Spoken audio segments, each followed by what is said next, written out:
Adasi, Ha? shoshmay qaytishingizni qilibni olib keling. Qulupniylarni ish bo'layotgan ekan, bir keliniz yegisi kelib qoluvdi. Senga 50 ming deb bolam. Unda 2 kilo bering. Bugun avtobusni borib kelsam yetarga.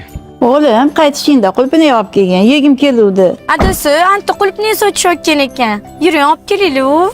Amaki, qulupniylar narxi tushib qolgan bo'lsa kerak, onam yegilar kelyotdi. Hammasi 25 mingdan senga. Mana bolam. Rahmat doda. Xo'p, xo'p. Bizga ham har doimda 2 kilo tortib bering, doda. Mana 2 kilo bolam.